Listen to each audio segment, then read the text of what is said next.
Hi friends, welcome to ക്രിസിൽ. ഇന്ത്യയും ശ്രീലങ്കയും തമ്മിലുള്ള ഏകദിന പരമ്പരയിലെ ആദ്യ മത്സരം ആരാധകരെ ആവേശത്തിന്റെ കൊടുമുടിയിൽ എത്തിച്ചുകൊണ്ട് ഒരു ടൈ മത്സരമായിട്ട് മാറിയിരിക്കുകയാണ്. കഴിഞ്ഞ ദിവസം നടന്ന 3 മത്സരങ്ങളുടെ 2020 പരമ്പരയിലെ അവസാന മത്സരവും ഇതുപോലെ ടൈ ആവുകയായിരുന്നു. പിന്നീട് സൂപ്പർ ഓവറിലാണ് ഇന്ത്യ വിജയം കണ്ടത്. പക്ഷേ ഏകദിന മത്സരങ്ങളിൽ അങ്ങനെ ഒരു സൂപ്പർ ഓവർ ഇല്ലാത്തത് കൊണ്ട് തന്നെ ഈ മത്സരം ടൈ ആയിട്ട് പ്രഖ്യാപിക്കുകയായിരുന്നു. ആദ്യം ബാറ്റ് ചെയ്ത ശ്രീലങ്ക ടോസ് കിട്ടിയ ഒരു ബാറ്റിംഗ് തിരഞ്ഞെടുക്കുകയായിരുന്നു. 230 റൺസാണ് നേടിയത്. തിരിച്ച് ബാറ്റ് ചെയ്ത ഇന്ത്യയും 230 റൺസ് ആവുമ്പോഴേക്കും എല്ലാവരും തന്നെ ഇന്ത്യൻ ടീമിൽ പുറത്താവുകയും ചെയ്തിരുന്നു. കൊളംബോയിലെ പ്രേമദാസ സ്റ്റേഡിയത്തിൽ നടന്ന ഈ മത്സരത്തിൽ ഈ പിച്ചിന്റെ ഒരു പ്രത്യേകത എന്ന് പറയുന്നത് വളരെയധികം സ്പിന്നർമാരെ സഹായിക്കുന്ന ഒരു പിച്ചാണ് ഈ പ്രേമദാസ സ്റ്റേഡിയത്തിൽ. നോർമലി അവിടെ ഒരു മത്സരം നടക്കുമ്പോൾ ഒരു 250 റൺസ് 260 റൺസ് എന്നൊക്കെ പറയുന്നത് നല്ലൊരു സ്കോറാണ്. കാരണം അത്രത്തോളം സ്പിന്നർമാരെ ഹെൽപ്പ് ചെയ്യുന്ന ഒരു വിക്കറ്റാണ് എപ്പോഴും പ്രേമദാസ സ്റ്റേഡിയത്തിൽ. അതുകൊണ്ട് തന്നെ ടോസ് കിട്ടിയ ഉടനെ തന്നെ ബാറ്റിംഗ് തിരഞ്ഞെടുക്കാനായിട്ട് ശ്രീലങ്കയ്ക്ക് യാതൊരു മടിയും ഉണ്ടായിരുന്നില്ല. ഇനി രണ്ട് ടീമുകളുടെയും ഒരു കോമ്പിനേഷൻസിലേക്ക് നമ്മൾ വരുമ്പോൾ ഇന്ത്യൻ ടീമിന്റെ കോമ്പിനേഷനിൽ ഇന്ത്യ ഒരു ഫുൾ ടീമുമായിട്ടാണ് കളിക്കാൻ ഇറങ്ങിയത്. ഈ 2020 മത്സരങ്ങളിൽ നിന്ന് റിട്ടയർ ചെയ്ത വിരാട് കോഹ്ലിയും രോഹിത് ശർമ്മയും അടക്കം എല്ലാവരും തന്നെ ഈ മത്സരത്തിലുണ്ടായിരുന്നു. ഈ മത്സരത്തിൽ ഇന്ത്യയുടെ ടീം പ്രഖ്യാപിക്കുമ്പോൾ തന്നെ 3 സ്പിന്നർമാരുണ്ടായിരുന്നു ടീമിൽ. അതിൽ അക്ഷർ പട്ടേലും വാഷിംഗ്ടൺ സുന്ദറും കുൽദീപ് യാദവ്, ഇവർ 3 പേരും ഉണ്ടെന്ന് പറയുമ്പോൾ തന്നെ നമുക്കറിയാമായിരുന്നു ഇത് സ്പിന്നർമാരെ ഹെൽപ്പ് ചെയ്യുന്ന വിക്കറ്റ് ആണ് എന്നുള്ളത്. അതുപോലെ തന്നെ ശ്രീലങ്കൻ നിരയിലും 3 സ്പിന്നർമാരുണ്ടായിരുന്നു. അവരുടെ വാനിന്ദു ഹസരംഗ എന്ന് പറയുന്ന അവരുടെ ഏറ്റവും മേജർ ആയിട്ടുള്ള ഒരു സ്പിന്നർ, പിന്നെ അവരുടെ ദുനിത് വെല്ലാലഗെ എന്ന് പറയുന്ന അവരുടെ യുവതാരമായിട്ടുള്ള ഒരു സ്പിന്നർ, അഖില ധനഞ്ജയ എന്ന് പറയുന്ന ഒരു സ്പിന്നർ, ഇവർ 3 പേരെ വെച്ചിട്ടാണ് ശ്രീലങ്കയും ഇറങ്ങിയത്. അപ്പോൾ അതുകൊണ്ട് തന്നെ ഇത് സ്പിന്നർമാരെ നന്നായി ഹെൽപ്പ് ചെയ്യാൻ പോകുന്ന ഒരു വിക്കറ്റ് ആണ് എന്നുള്ളത് ഉറപ്പായിരുന്നു. അപ്പോൾ ഇത്രയും ഒരു സ്പിന്നർമാരെ വെച്ച് കളിക്കുന്ന ഒരു സാഹചര്യത്തിൽ ഉറപ്പായിട്ടും റിയാൻ പരാഗിന് പകരം ശിവം ദുബെ ആയിരിക്കും ടീമിൽ എന്നുള്ള കാര്യത്തിൽ യാതൊരു സംശയവും ഉണ്ടായിരുന്നില്ല. കാരണം 2 പേസർമാരെ വെച്ചിട്ടാണ് ഇന്ത്യ ഈ മത്സരത്തിന് ഇറങ്ങിയത്. ഒന്ന് അർഷദീപ് സിംഗും മറ്റൊന്ന് മുഹമ്മദ് സിറാജുമാണ്. അപ്പോൾ ഒരു മൂന്നാമത്തെ ഒരു പേസ് ബോളറെ ആവശ്യമായിട്ട് വന്നാൽ ആ ഒരു സ്ഥാനത്തേക്ക് ശിവം ദുബെയാണ് അവർ കണ്ടുവച്ചിരുന്നത്. അപ്പോൾ അതുകൊണ്ട് തന്നെയാണ് റിയാൻ പരാഗിന് പകരമായിട്ട് ശിവം ദുബെയ്ക്ക് ഈ മത്സരത്തിൽ നറുക്ക് വീണതും. ഇനി വിക്കറ്റ് കീപ്പർമാരുടെ ഒരു കാര്യത്തിലേക്ക് വരുമ്പോൾ ഋഷഭ് പന്തിനെ പുറത്തിരുത്തിക്കൊണ്ട് KL രാഹുലിന് ചാൻസ് കൊടുക്കാനാണ് ഇന്ത്യ തീരുമാനിച്ചത്. ശ്രീലങ്കൻ ബാറ്റിംഗ് നിരയിലേക്ക് വരുമ്പോൾ പതും നിസംഗ എപ്പോഴും ഉള്ളതുപോലെ തന്നെ കഴിഞ്ഞ 2020 പരമ്പരയിലെ പോലെ വളരെ മികച്ച ഒരു പ്രകടനമാണ് അദ്ദേഹം കാഴ്ചവെച്ചത്.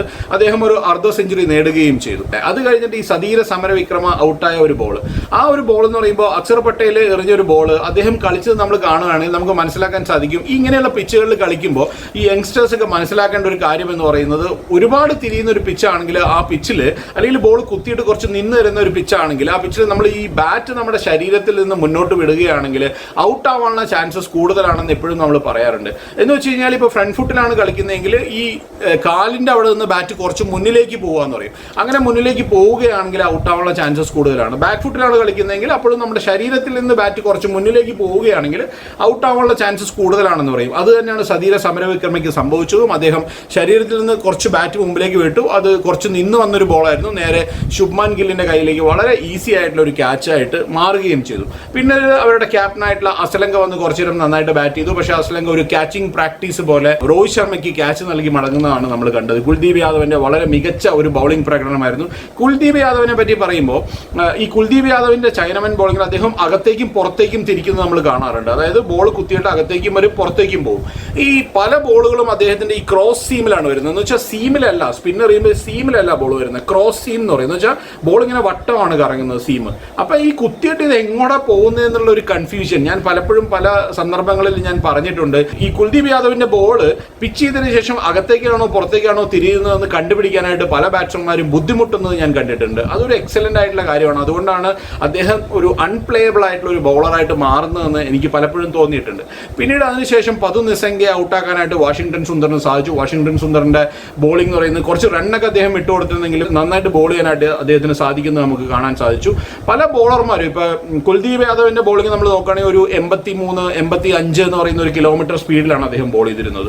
അതുപോലെ തന്നെ വാഷിംഗ്ടൺ സുന്ദറിനും നല്ല ടേൺ കിട്ടുന്നുണ്ടായിരുന്നു. കാരണം എന്ന് വെച്ചാൽ കുറച്ച് സ്ലോ ആയിട്ട് ഒരു 89, 90 കിലോമീറ്റർ സ്പീഡിലൊക്കെയാണ് അദ്ദേഹം ബോൾ ചെയ്തത്. ഇങ്ങനത്തെ വിക്കറ്റിൽ ബോൾ ചെയ്യുമ്പോൾ എപ്പോഴും ആ ഒരു സ്പീഡിലാണ് ബോൾ ചെയ്യുന്നതെങ്കിൽ കുറച്ച് ഫ്ലൈറ്റ് ഒക്കെ കൊടുത്ത് തിരിയുന്ന വിധത്തിലാണ് ബോൾ ചെയ്യുന്നത്. നല്ലോണം തിരിയാനുള്ള ചാൻസസ് കൂടുതലാണ്. നല്ല ഒരു ടേണിംഗ് ട്രാക്ക് ആണല്ലോ ഇതെന്ന് പറയുന്നത്. അപ്പോൾ ഇന്ത്യയുടെ ബോളിംഗ് എന്ന് പറയുന്നത് സ്പിന്നർമാരെന്ന് പറയുന്നത് എസ്പെഷ്യലി നല്ല രീതിയിലാണ് എല്ലാവരും തന്നെ ബോൾ ചെയ്തത്. നല്ല രീതിയിൽ മുന്നോട്ട് പോയിക്കൊണ്ടിരിക്കുന്ന സമയത്ത് രോഹിത് ശർമ്മയുടെ ഭാഗത്ത് നിന്ന് രോഹിത് രോഹിത് ശർമ്മ ശുഭ്മാൻ ഗില്ലിനെ 32ാമത്തെ ഓവറിൽ ബൗൾ ചെയ്യാൻ കൊണ്ടുവന്നു. അത് കുറച്ചൊരു സർപ്രൈസിംഗ് ആയിട്ടുള്ള മൂവ് ആയിരുന്നു. കാരണം എന്താണെന്ന് വെച്ച് കഴിഞ്ഞാൽ ആ ഒരു സമയത്ത് നന്നായിട്ട് അവർ സ്ട്രഗിൾ ചെയ്യുന്ന ഒരു സമയമായിരുന്നു. നമ്മുടെ ലിയനാഗെ എന്ന് പറയുന്ന അവരുടെ ഒരു പ്ലെയറും അതുപോലെ തന്നെ അവരുടെ യുവതാരമായ ദുനിത് വെല്ലാലകയും ബാറ്റ് ചെയ്യുന്ന ഒരു സമയമായിരുന്നു. പലപ്പോഴും അവരുടെ അടികളൊക്കെ മിസ്സിറ്റായി പോകുന്ന ഒരു സമയത്താണ് ഈ രോഹിത് ശർമ്മ ഈ ശുഭ്മാൻ ഗില്ലിനെ ബോൾ ചെയ്യാനായിട്ട് കൊണ്ടുവരുന്നത്. ആ ഒരു സമയത്ത് ആ ഓവറിൽ ഒരു ബൗണ്ടറിയും ഒരു സിക്സും നേടി സമ്മർദ്ദം കുറച്ചൊന്ന് കുറയ്ക്കാനായിട്ട് ഈ രണ്ട് ബാറ്റർമാർക്കും കഴിഞ്ഞു എന്നുള്ളതാണ്. അങ്ങനെ ഒരു മൂവ് അവിടെ എന്തിനെടുത്തു എന്നുള്ളത് ഒരു ചോദ്യമാണ്. ഇനി എന്തായാലും അതിനുശേഷം കുറച്ച് കഴിഞ്ഞപ്പോൾ തന്നെ അക്സർ പട്ടേലിനെ തിരിച്ച് ബോളിങ്ങിലേക്ക് കൊണ്ടുവരികയും അക്സർ പട്ടേലിന്റെ ബോൾ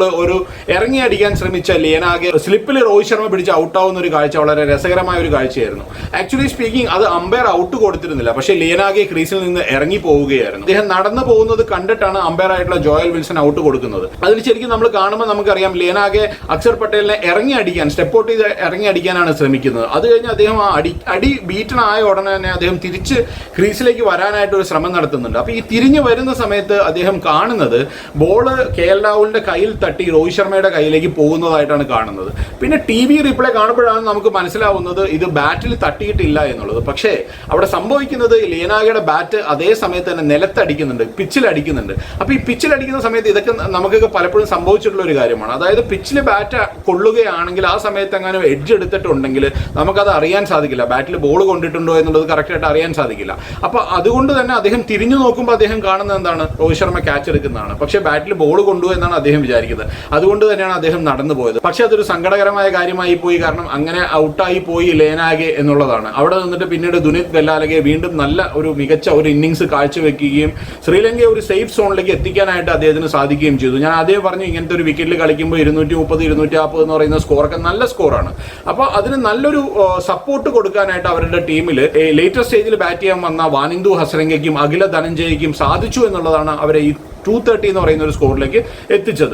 ഏതായാലും നല്ല രീതിയിൽ ബാറ്റ് ചെയ്ത ദുനിത് വെല്ലാലകെ 67 റൺസ് നേടുകയും ചെയ്തു. തിരിച്ച് നമ്മൾ ഇന്ത്യൻ ബാറ്റിംഗിലേക്ക് വരുമ്പോൾ ഇന്ത്യൻ ബാറ്റിംഗിൽ നമുക്കറിയാം ആദ്യം തന്നെ രോഹിത് ശർമ്മ എന്തായാലും അറ്റാക്ക് ചെയ്ത് കളിക്കാൻ പോകുന്ന ഒരു താരമാണെന്ന് നമുക്കറിയാം. അദ്ദേഹം എപ്പോഴും അങ്ങനെയാണ് കളിക്കുന്നത്. ശുഭ്മാൻ ഗില്ലും രോഹിത് ശർമ്മയും ചേർന്ന് നല്ലൊരു തുടക്കമാണ് ഇന്ത്യക്ക് നൽകിയത്. ഏകദേശം ഒരു 5ാമത്തെ ഓവർ ആകുമ്പോഴേക്കും 50 റൺസിന് അടുത്ത് ഇന്ത്യ എത്തിക്കഴിഞ്ഞിരുന്നു. ഇപ്പോഴും പറയുന്ന ഒരു കാര്യം എന്ന് പറഞ്ഞാൽ ഇതുപോലെയുള്ള ടേണിംഗ് ട്രാക്കുകളിൽ കളിക്കുന്ന സമയത്ത് ന്യൂ ബോളിൽ മാക്സിമം റണ്ണ് കണ്ടെത്തുക എന്നുള്ളത് ഒരു സ്ട്രാറ്റജിയായി മാറിക്കൊണ്ടിരിക്കുകയാണ്. കാരണം അത് കഴിഞ്ഞ് ബോൾ കുറച്ചൊന്ന് ഓൾഡ് ആയി കഴിഞ്ഞാൽ റണ്ണ് കിട്ടുക എന്നുള്ളത് വളരെ ദുഷ്കരമായിട്ടുള്ള ഒരു കാര്യമായി മാറും. അപ്പോൾ അതുകൊണ്ട് തന്നെ ഈ പവർ പ്ലേയിൽ ആദ്യത്തെ 10 ഓവറിൽ മാക്സിമം റൺസ് അടിച്ച് കയറ്റുക എന്നുള്ളതായിരുന്നു ഇന്ത്യയുടെ ഒരു സ്ട്രാറ്റജി എന്ന് പറയുന്നത്. അത് രോഹിത് ശർമ്മ സ്ഥിരമായിട്ട് ചെയ്യുന്ന ഒരു കാര്യമാണ്.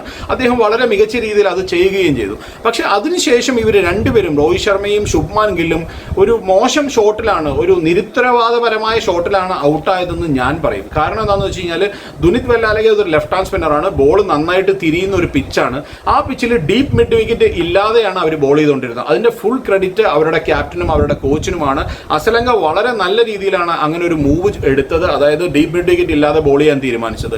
ആ ഒരു ട്രാപ്പിൽ രോഹിത് ശർമ്മയും വീണുപോയി, അതുപോലെ തന്നെ ശുഭ്മാൻ ഗില്ലും വീണുപോയി. പിന്നീട് ഒരു ലേറ്റർ സ്റ്റേജിൽ KL രാഹുലും അങ്ങനെ തന്നെയാണ് ഔട്ടായത്. അപ്പോൾ 3 വിക്കറ്റുകളാണ് ഈ നിരുത്തരവാദപരമായ ബാറ്റിംഗ് എന്ന് പറയുന്നതിൽ ഞാൻ ഔട്ടായി എന്ന് പറയാൻ ഞാൻ ആഗ്രഹിക്കുന്നത്. കാര്യം എന്താണെന്ന് വെച്ച് കഴിഞ്ഞാൽ ആ ഒരു ഷോട്ട് കളിക്കുക എന്ന് പറഞ്ഞപ്പോൾ ഡീപ്പ് മിഡ് വിക്കറ്റ് ഓപ്പൺ ആയിട്ടിട്ട് ബോൾ ചെയ്യുന്ന സമയത്ത് ഒരു ലെഫ്റ്റ് ഹാൻഡ് സ്പിന്നർ അല്ലെങ്കിൽ ഒരു ലെഗ് സ്പിന്നർ ബോൾ ചെയ്യുന്ന സമയത്തേക്ക് ആ ഒരു സൈഡിലേക്ക് അടിക്കാനുള്ള ടെൻഡൻസി എപ്പോഴും കൂടുതലായിരിക്കും. പക്ഷെ അത് കട്ട് ഡൗൺ ചെയ്യണം. കാര്യം എന്താണെന്ന് വെച്ചാൽ ഇതൊരു 50 ഓവർ മാച്ചാണ്.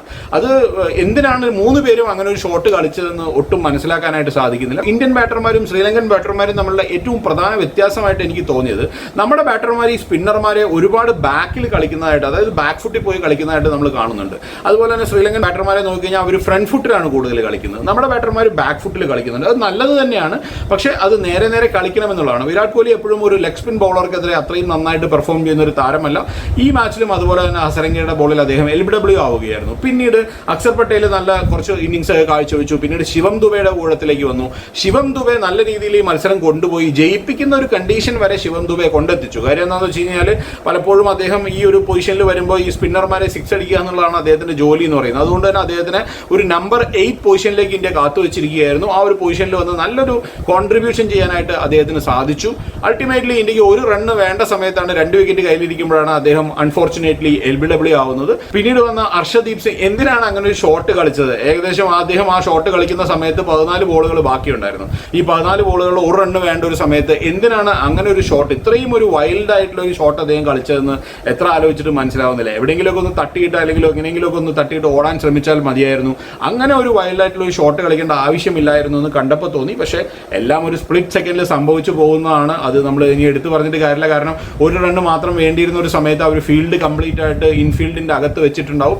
അപ്പോൾ അതുകൊണ്ട് തന്നെ ആ ഒരു അടിക്ക് ശ്രമിച്ചതുകൊണ്ടായിരിക്കണം അദ്ദേഹം അങ്ങനെ ഒരു ഔട്ടായി പോയത്. ഏതായാലും ഇനി 2 മത്സരങ്ങൾ ബാക്കിയുണ്ട്. അടുത്ത ഏകദിന മത്സരം എന്ന് പറയുന്നത് ഈ വരുന്ന ഞായറാഴ്ച ഇതേ ഗ്രൗണ്ടിൽ തന്നെ വെച്ചിട്ടാണ്. ഏതായാലും ആ 2 മത്സരത്തിലും ജയിച്ച് പരമ്പര സ്വന്തമാക്കാനായിട്ട് ഇന്ത്യക്ക് സാധിക്കട്ടെ എന്ന് ആശംസിച്ചുകൊണ്ട് നിർത്തുന്നു. മറ്റൊരു വീഡിയോയുമായിട്ട് നമുക്ക് വീണ്ടും കാണാം. ബൈ.